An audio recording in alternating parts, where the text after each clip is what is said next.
نحمده ونصلي ونسلم على رسوله الكريم أما بعد فأعوذ بالله من الشيطان الرجيم بسم الله الرحمن الرحيم كل نفس ذائقة الموت وقال الله تبارك وتعالى في مقام آخر أينما تكونوا يدرككم الموت ولو كنتم في بروج مشيدة وقال الله تبارك وتعالى في مقام آخر كل من عليها فان ويبقى وجه ربك ذو الجلال والإكرام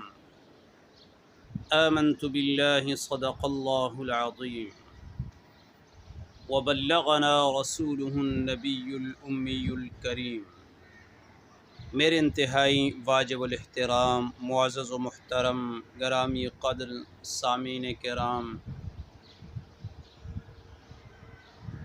دنیا میں بہت سے اختلافات ہیں، بہت سے نظریات ہیں، لیکن ایک نظریہ اور ایک چیز ایسی ہے جس پر ساری دنیا متفق ہے، چاہے کوئی کافر ہے چاہے کوئی مسلمان ہے، کفر کی کسی بھی قسم سے اس کا تعلق ہے، پوری دنیا اس بات پر متفق ہے کہ بندے نے مرنا ہے، اس پر موت آنی ہے، موت یقینی اور اٹل ہے۔ باقی مرنے کے بعد کیا ہوگا، کیسے ہوگا، اٹھایا جائے گا نہیں اٹھایا جائے گا، ہر ایک کا اپنا نظریہ ہے، اپنا اختلاف ہے، لیکن اس بات پر سارے متفق ہیں کہ موت ہے، موت برحق ہے، سب نے مرنا ہے۔ اسلام ہمیں یہ کہتا ہے کہ مرنے کے بعد قبر میں انسان سے 3 سوالات ہوں گے: من ربک، من نبیک وما دینک، تیرا رب کون ہے، تیرا نبی کون ہے اور تیرا دین کیا ہے۔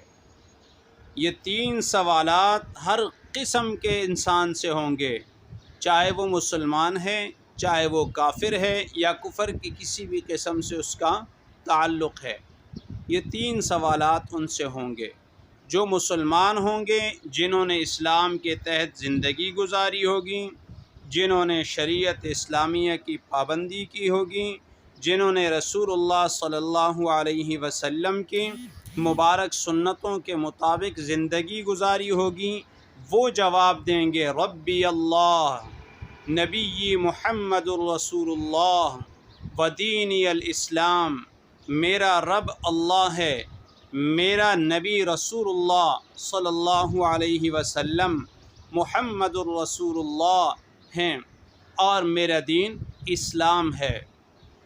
اور اگر کسی نے اس دنیا میں نظریہ کفر پر زندگی گزاری ہو، وہ اللہ کا انکاری ہو، وہ رسول اللہ کا انکاری ہو، وہ قیامت کا انکاری ہو، وہ قرآن کا انکاری ہو، وہ جواب دے گا ہا ہا لا ادری،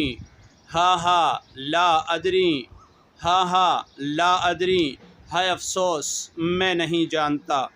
ہائے افسوس میں نہیں جانتا، ہائے افسوس میں نہیں جانتا۔ تو ایک مسلمان کا اور اسلام پر عمل کرنے والے کا جواب ہے، اور ایک اسلام کے نظریے سے ہٹ کر دیگر نظریات کے حامل افراد کا جواب ہے۔ مسلمانوں نے بھرپور جواب دیا کہ میرا رب اللہ، میرا نبی محمد الرسول اللہ صلی اللہ علیہ وسلم اور میرا دین اسلام ہے۔ اور نظریہ کفر رکھنے والوں نے افسوس کا اظہار کیا۔ تو میرے دوستو، میرے بھائیوں، بزرگوں، آج والے دن میں ہم آخرت کی تیاری کر لیں اور قبر کی تیاری کر لیں اور اس دن کی تیاری کر لیں جس دن ہم سے یہ سوالات ہوں گے۔ اگر ہم اسلام کے مطابق زندگی گزاریں گے تو ہم ان سوالات کے جوابات دے سکیں گے، جو آخرت کی منازل میں سے سب سے پہلی منزل ہے، یعنی قبر۔ اور اگر ایسا نہ ہوا بصورت دیگر ہم افسوس کرتے رہیں گے۔ اللہ تعالی ہمارا قبر والا معاملہ آسان فرمائے اور ہماری قبر